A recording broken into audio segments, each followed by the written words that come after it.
I want to buy my first home, and where do I start? Is what we're talking about today on the eCentral Business Show. I'm John Nayler, and I'm joined by Laura Sillano from Pod Financial. Good morning. Good morning. Good morning. Now, this little subject's for obviously all our budding little first home buyers out there. Yeah, and it's a bit of a mission, Laura. Yeah, it is. It's the lending environment is incredibly complex, and it can be. There's so many things that need to be considered, not just in the loan, but also in how to buy the home. So negotiating, from negotiating the terms of purchase through to then getting solicitors and pest and building inspections and all of that kind of stuff. There's a lot involved with it. There's grants involved and all of that kind of thing. So, okay, but it's very much a worthwhile endeavour, isn't it? I mean, if, the great Australian dream is still alive, and owning property as a young person is full of key to financial success in my life. I think so.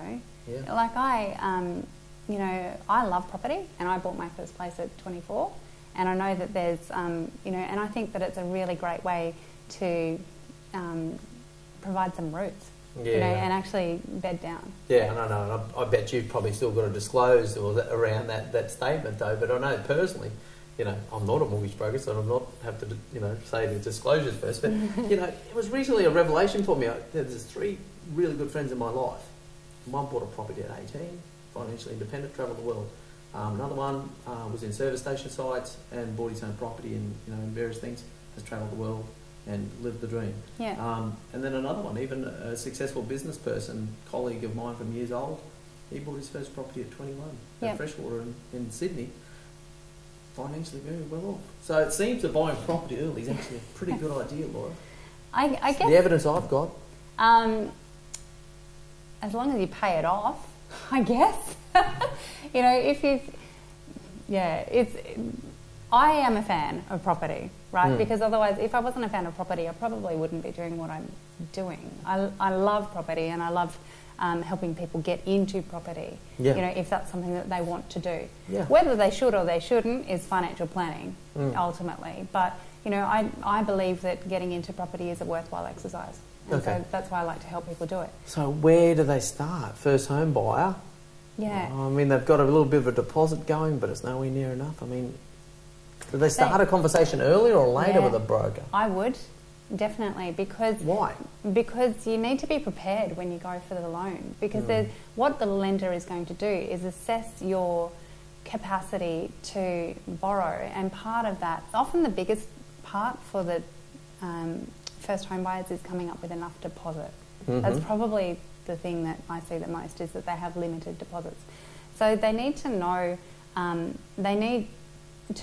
much deposit they need and how the lender's going to look at the deposits that they have and the sources that they get those deposits from. So having a guide to help them through that, I think, is really, really important. Yeah, so in terms of like from start to a woe to go type thing, so starting that process and thinking I want to buy a property, you probably suggest that there's 12, 18 months or even longer is a good time to sort of get that conversation started with someone that's going to educate them around the subject, and so they can plan and execute. Yeah, I think starting a conversation early is not a bad thing, because all that's going to give you is the information that you need to be able to take a course of action. So if you know that you need to, that you, with your current income and with your current savings, can buy a home for $250, but you actually want to buy something for $400 because the home that's for $250 isn't going to get you in the area that you want to be in, then you make a choice at that time when you're talking to the person that you're talking to. Am I happy to live here, or do I want to go for the $400? And then we can say, well, if you are happy to live here right now, this is what it looks like, and this is, the things that you need to do. But if you want to go and get that, then this is what you need to do.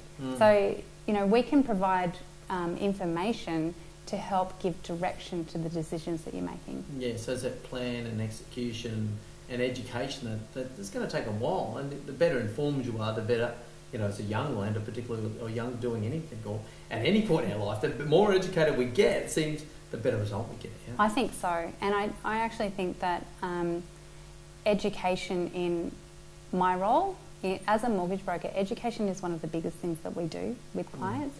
Is we want to make sure that our clients understand how to get what they want and the things that they need to do to get what they want. Sure. So, you know, and why they need to do particular things as well. Because sometimes, you know, you look at, like, why do I need to do that? That just seems crazy. Why do I need to, you know, have X deposit saved before I can, you know, go and buy this property or whatever? And so we give explanations for how the lender will look at their circumstances and what they've done historically, and if they need to fix anything. Yeah, okay. If they need to change anything about how they're doing what they're doing. Okay. So, well, then obviously not everyone's going to be able to reach out to you, Laura Sillano from Pod Financial, and talk about their lending needs and educate themselves. But how do you make a good decision about what broker or what lender to work with? I think that if you've got a broker who listens to you and who you feel confident that you can share things with, and that when they explain things to you, they explain it in a way that makes sense, and if it doesn't, that you can feel comfortable to ask questions and then get responses that make sense, I think that's probably a really good start. Yeah. I'm sure the trust stuff is important as well, yeah? Yeah, that would be built over listening. Okay. I think. And then also, if your broker can explain things to you, things like what is LMI, what is it for, you know, what are genuine savings, what technically do you need to have in terms of genuine savings, what income will the lender use to assess your borrowing capacity? You know, does the car loan that you've got impact on the home that you want to buy? You know, all of those sorts of things, or how does it impact? You know, those kind of things. If the broker can explain those things clearly with you and take the time to do that, I think that's a good person to work with. Yeah, okay. And probably accessibility as well. I mean, we know that some mortgage brokers out there and in the lending game, banking industry as well, are a bit inaccessible. You know, they've done what they've done and got to a certain station as a mortgage broker or as a lender. They're just a bit stuffy in terms of the behaviours. You probably want someone that's accessible and, you know, you can relate to, yeah? You probably want someone who wants to work with you, I guess is what you're saying there.